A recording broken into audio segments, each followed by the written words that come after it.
छत्तीसगढ़, दिल्ली, राजस्थान और हिमाचल 117 सीट में 114 जीत चुके हैं 19 में।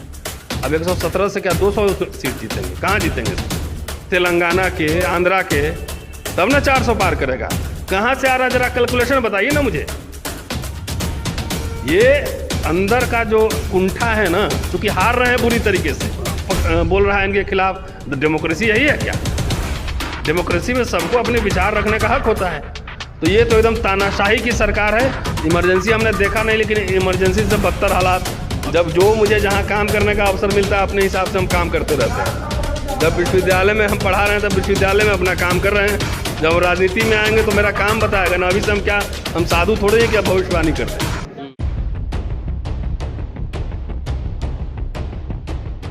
बीजेपी हराओ, देश बचाओ। 10 साल में बीजेपी ने देश के सारे संसाधन बेच दिए हैं कुछ पूंजीपतियों को। संवैधानिक संस्थाएं जो है उसकी हत्या हो रही है। अल्पसंख्यक मुसलमान को पीटा जा रहा है गोमांस के नाम पर। अब पता लगा कि गोमांस के व्यापारी से इलेक्टोरल बॉन्ड में चंदा भी आ रहा है। तो इनकी जो लीला थी ना, करनी और कथनी जो है ना, स्पष्ट सामने आ गया है। इसलिए सीधा और सीधा है कि लोकतंत्र बचाना है, संविधान और मुल्क को बचाना है, तो बीजेपी को हराना है, आरएसएस को हराना है।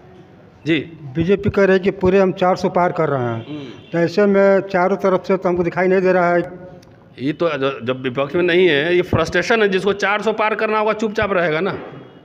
ये बार बार नारा देना 400 पार, ये तो अंदर से वो डर है ना। कहाँ कहाँ से 400 पार लाइएगा, मैं बता देता हूँ। गुजरात, मध्य प्रदेश, छत्तीसगढ़, दिल्ली, राजस्थान और हिमाचल 117 सीट में 114 जीत चुके हैं 19 में। अब 117 से क्या 200 सीट जीतेंगे? कहाँ जीतेंगे सीट? बिहार में 39 जीत चुके थे। क्या बिहार में 39 सीट जीतेंगे इस बार? 45 जीतेंगे। कहाँ से 400 पार? 400 पार करने के लिए दक्षिण के सीट भी जीतने पड़ेंगे ना। केरला के, तमिलनाडु के, तेलंगाना के, आंध्रा के, तब ना 400 पार करेगा। कहाँ से आ रहा, जरा कैलकुलेशन बताइए ना मुझे। ये अंदर का जो कुंठा है ना, चूंकि हार रहे हैं बुरी तरीके से, तो कहते हैं ना बिहार में कि बुझता हुआ दिया फकफकाता जाता है, तो वही फकफका रहे हैं। ये बेसिकली हार रहे हैं। 150 सीट भी आएगा कि नहीं आएगा इसकी कहना मुश्किल है। इसलिए हम लोग तो घूम घूम के कह रहे हैं कि भाई जात पे, घर का, परिवार भी का व्यक्ति भी अगर बीजेपी से खड़ा हो या एनडीए से खड़ा हो तो उसको हराओ, अपना खर्चा करके हराओ। बीजेपी को हराओ, क्योंकि 10 साल में हम लोगों ने देखा है सारे संवैधानिक संस्थाएं, ईडी, सीबीआई, वो तो सब कह रहा है, दिख ही रहा है। विपक्षियों को किस तरह से दमन करना है ना, पूरा अकाउंट बंद कर देना है। जो उनके खिलाफ पत्रकार लिख रहा है, बोल रहा है, उसको पकड़ के जेल में ठूस दो। जो प्रोफेसर बोल रहा है इनके खिलाफ। डेमोक्रेसी यही है क्या? डेमोक्रेसी में सबको अपने विचार रखने का हक होता है। तो ये तो एकदम तानाशाही की सरकार है। इमरजेंसी हमने देखा नहीं, लेकिन इमरजेंसी से बदतर हालात अभी हैं। ये कहते हैं ना, संविधान खत्म करने की घोषणा नहीं करेंगे। जो संवैधानिक प्रावधान है उसको खत्म कर देंगे, अपने आप संविधान खत्म हो जाएगा। जी, शुक्रिया।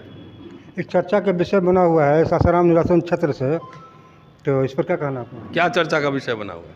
कि यहाँ से अभी तक लोकसभा में प्रत्याशी बतौर में कोई मजबूत नहीं आया अब तक। तो ये चर्चा तो होने दीजिए। चर्चा तो अच्छी चीज़ है ना। आपका भी नाम चर्चा में आ रहा है। अब तो आ रहा है तो अच्छी बात है। आपको अच्छा नहीं लग रहा है? क्यों अच्छा लगेगा? आप चाहते हैं कि कोई पढ़ा लिखा विद्वान है। तो चलिए, चर्चा में तो अच्छा है। जब जो मुझे जहाँ काम करने का अवसर मिलता है, अपने हिसाब से हम काम करते रहते हैं। जब विश्वविद्यालय में हम पढ़ा रहे हैं, तब विश्वविद्यालय में अपना काम कर रहे हैं। जब राजनीति में आएंगे तो मेरा काम बताएगा ना। अभी से हम क्या, हम साधु थोड़े ही क्या भविष्यवाणी करते हैं। जब आएंगे तो उस समय देखिए, उस समय सवाल पूछिएगा भाई। जब टाइम मिलेगा 5 साल काम करने का, तभी ना पूछिएगा कि 5 साल में आपने क्या किया। नहीं, क्या संदेश देना चाहते हैं हम लोग को? कुछ नहीं, बीजेपी को हराइए, बस बात खत्म है। उसके बाद हम लोग देख लेंगे बाकी हिसाब किताब। Thank you. नशा जो धर्म का चढ़ाता है ना, आप हिंदू हैं, तो नशा नहीं, ये एक तरह का ही धंधा है। इलेक्शन के समय सब हो जाओगे, और जैसे इलेक्शन खत्म हुआ, निकाल डंडा भाई, कौन है कुशवाहा है, कौन है जाट है। देखे ना महिला पहलवानों के साथ क्या हुआ। इलेक्शन के समय हिंदू धर्म की रक्षा करने जा रहे थे। तो यहाँ राम मंदिर बना था, ट्रस्ट में आप लोग गए, घंटा बजाने का मौका मिला कि नहीं मिला? दुनिया के तमाम तानाशाहों को, तमाम रूलिंग एलिट्स को सबसे ज़्यादा जो खतरा और भय होता है, वो सिर्फ एक चीज़ से होता है, वो होता है शिक्षा से होता है। क्योंकि शिक्षा तो सिर्फ डिग्री नहीं देता, वो आपका दिमाग भी खुलता है, और जब दिमाग खुलेगा तो आप नए सवाल भी पैदा करोगे, नए सवाल पैदा करोगे, और तानाशाह इन सवालों से डरता है। हमारे कॉलेज के गेट पर बिहार के ही है सिक्योरिटी स्टाफ, अमित भाई जानते हैं, 12,000 15,000 रुपये, वो भी कोई खाली दलित नहीं है, सब उसमें ठाकुर भी है, उसमें भूमियार भी है, उसमें ब्राह्मण भी है।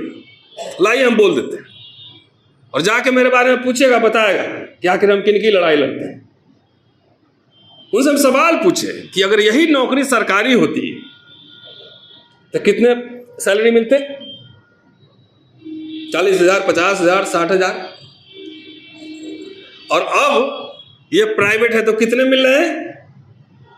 15,000। 12 घंटा नौकरी करो, 8 घंटे का पैसा मिलेगा। बोले मत देखो, मजा आ गया, मोदी जी ने तो एकदम सबका साथ सबका विकास कर दिया बढ़िया से, तबियत से।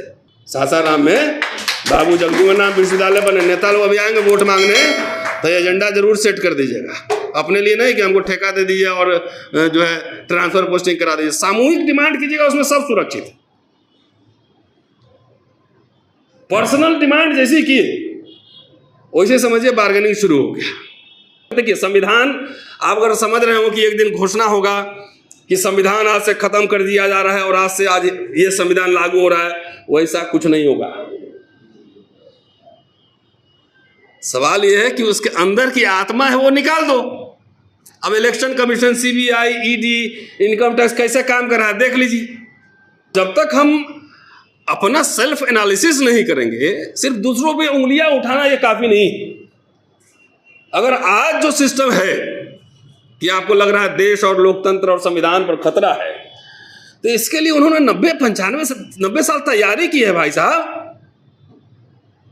90 साल तैयारी की है। और जमीन में कितने जनरेशन उनको मिले हैं, कितने जनरेशन, तब जाके वो इंडियन रिपब्लिक पे उन्होंने कब्जा कर लिया है। वकील लोगों ने जब कोर्ट उतार के राजनीति की तो देश को आजाद करा दिया। सारे आजादी कराने वाले वकील ज्यादातर वकील ही थे, अंबेडकर भी थे, गांधी भी थे, जवाहरलाल ने सब तमाम उठा के देखिए। मैं प्रोफेसर्स को ज्यादा ये बात कहता हूं कि जब आप प्रोफेसर क्यों बने? मैं बना, मैंने कभी आईएएस का एग्जाम नहीं दिया, इसलिए बना कि मुझे सवाल करने का शौक बचपन से रहा। नए सवाल खड़े करना, बोलना, लिखना, पढ़ना। तो मैं अपने क्लिक से कहता हूं कि अगर प्रोफेसर बन के रिटायर के भात खा के रिटायर ही बन गए करके मर गए, तो तुम्हारे प्रोफेसर होने का कोई मतलब नहीं, ना लिखे, ना पढ़े, ना बोले, कुछ नहीं किए। ओवरनाइट इधर से उधर सेकुलर कम्युनल ओवरनाइट चलता रहता है। आप सोचिए कि उसमें आप कहां हैं, आपका क्या कंट्रीब्यूशन है?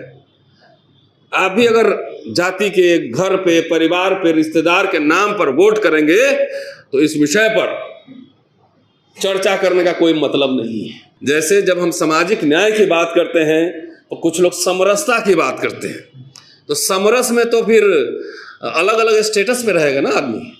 एकता हो सकती है, लेकिन एकता में असमानता भी हो सकती है। गरीब अमीर में एकता हो सकती है, लेकिन गरीब गरीब रहेगा, अमीर अमीर रहेगा। तो जो समता स्थल था, जो बाबू जगजीवन राम का पूरा जीवन का संघर्ष उस गाथा को व्यक्त करता है, उसका नाम बदल के क्या रख दिया गया?